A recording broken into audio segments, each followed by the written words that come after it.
Imagine sitting in a courtroom, watching a man scream he's never cheated. Two women sit on either side, each with a young girl, both born just 30 days apart. "That's not my kid," he snarls, pointing at the smaller girl. "Never was." But here's the question that left everyone holding their breath. What if he was lying to himself more than anyone else? This isn't just a paternity case.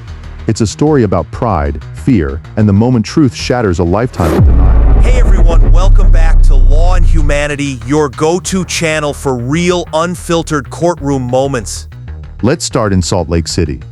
With Clara and Maya, once casual friends who bonded over late-night coffee runs and shared dreams of motherhood.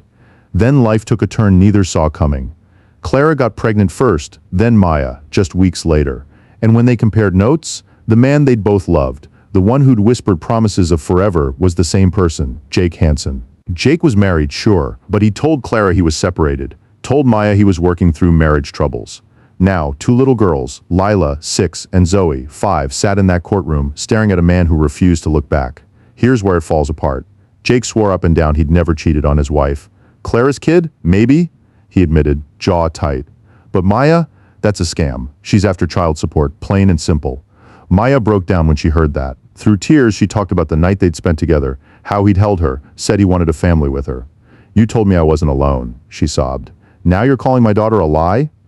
Clara didn't fare better. She'd raised Lila alone, working 2 jobs to pay rent, while Jake ignored her texts and blocked her calls. "He'd wave at us in the grocery store," she said, voice shaking, "like we were strangers. The worst part? The girls. Lila would ask why her dad never came to her soccer games." Zoe drew pictures of a man with a blank face, asking Maya, "Is this what daddy looks like?" Jake's denial wasn't just hurting the women, it was breaking 2 little hearts that just wanted to be loved. The courtroom was electric.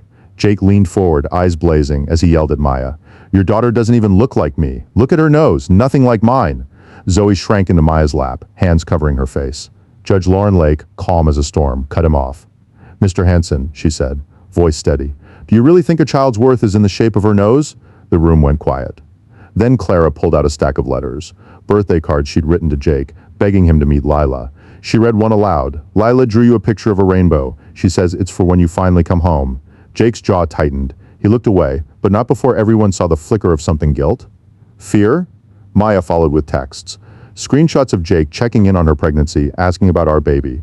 "You weren't just a friend," she said. "You were mine, even if it was only for a night." Jake's wife wasn't there. She'd filed for divorce when the allegations hit, but you could feel her absence. This wasn't just about 2 kids. It was about a man who destroyed trust, again and again, to save his own pride. Then the DNA results arrived. The envelope sat on the judge's desk, thick and unyielding. Jake crossed his arms, muttering, "I told you." Judge Lake opened it slowly. She read Clara's result first. Jake Hansen, the probability of paternity is 99.99%. "You are Lila's father." Jake nodded like he'd won, but then the judge turned to Maya's result. She paused, looking at Jake. "And for Zoe?" She hesitated. "Mr. Hansen, the probability of paternity is also 99.99%.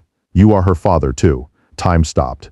Jake's face drained of color. He stared at the paper, then at Zoe, who was now looking up at him, eyes wide and wet. Suddenly, he couldn't speak. The man who'd yelled, who'd accused, who'd denied, he crumpled in his chair. Then Zoe did something no one expected. She climbed off Maya's lap and walked slowly toward him. "Daddy?" she whispered. That's when it broke. Jake buried his face in his hands, shoulders shaking. "I'm sorry," he mumbled. "I'm so sorry." It wasn't just the DNA that changed him. It was that little girl, brave enough to reach for a father who'd pushed her away. The judge ordered Jake to pay child support for both girls backdated to their births.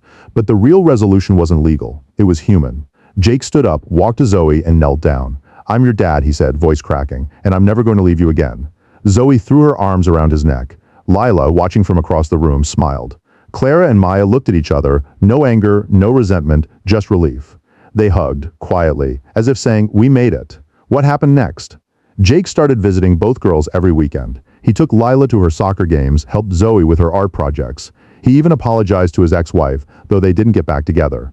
The two families started having dinners together, Clara, Maya, Lila, Zoe, and Jake. It wasn't perfect. There were awkward moments, leftover hurt, but it was real. 2 little girls who'd grown up without a father now had one. 2 women who'd been pitted against each other now had each other's backs. Here's the thing about truth. It doesn't just set you free, it forces you to grow. Jake thought denying his daughters would save him from pain, but all it did was make him miss out on years of their lives. Clara and Maya thought anger would protect them, but forgiveness let them build something beautiful for their kids. This case isn't just about paternity tests or court orders, it's about what happens when we stop running from our mistakes and start facing them, even when it's hard. Parenthood isn't about blood alone, it's about showing up, even when you're scared, even when you've messed up, because every child deserves to know they're loved, no matter how they came into this world. So the next time you're tempted to lie to protect yourself, think about the people you might be hurting. Truth hurts, but regret hurts more. And sometimes, the best things in life come from the messiest, most unexpected places, like two little girls who taught a man how to be a father.